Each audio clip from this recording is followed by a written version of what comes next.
So excellent wife Aishwarya. And మీరు ఇందాక చూశారు ట్రైలర్లో. సో వెంకటేష్ గారిని బాగా ఇంగ్లీష్లో మాట్లాడినప్పుడు గట్టిగా పీకేది తెలుగులో మాట్లాడు అని. సో అలా ఆయన్ని చాలా చాలా బాగా టార్చర్ పెట్టింది. సో అలాగే మాజీ ప్రేయస్ల మీనాక్షి. సో మీనాక్షి కూడా తన తన కట్అవుట్ కానీ, తన పోలీస్ ఆఫీసర్గా తన గ్లామర్ కానీ, అలాగే పెర్ఫార్మెన్స్ కూడా చాలా చాలా మంచి యాక్ట్రెస్. తను కూడా ఈ సినిమాలో బ్యూటిఫుల్ పెర్ఫార్మెన్స్ చేసింది. అండ్ వాళ్ళిద్దరు కూడా నా బెస్ట్ విషెస్ చెప్తున్నాను. అండ్ అలాగే మా విక్టరీ వెంకటేష్ గారు. సో వెంకటేష్ గారి గురించి ఎన్నిసార్లు చెప్పినా ఒకటే మాట. సో మా వెంకీ మామ, మీ అందరికీ నచ్చే వెంకీ మామ. సో సినిమా కోసం ప్రాణం పెట్టేస్తారు. అండ్ ఆయన కెరియర్లో చాలా చాలా చాలా గొప్ప పాత్రలు చేశారు.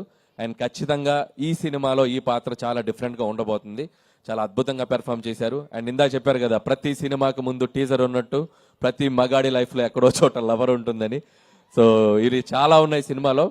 అండ్ అలాగే వెంకటేష్ గారిలో ఉన్న ఒక గొప్ప విషయం ఏంటంటే, అండ్ సినిమాకి పనిచేసేటప్పుడు ఎంత ఫ్రీడమ్ ఇస్తారో, సినిమా ప్రమోషన్స్లో కూడా మీరు చూశారు. ఆయన ఒక సినిమాకి ఎంత దూరం తీసుకెళ్ళాలి ప్రజల దగ్గరికి అనడానికి ఆయన ఎంతో ఎంకరేజ్ చేశారు. ఆయన కూడా పార్టిసిపేట్ చేశారు. ఇంకా రేపు నుంచి ఇంకా చాలా ఉన్నాయి.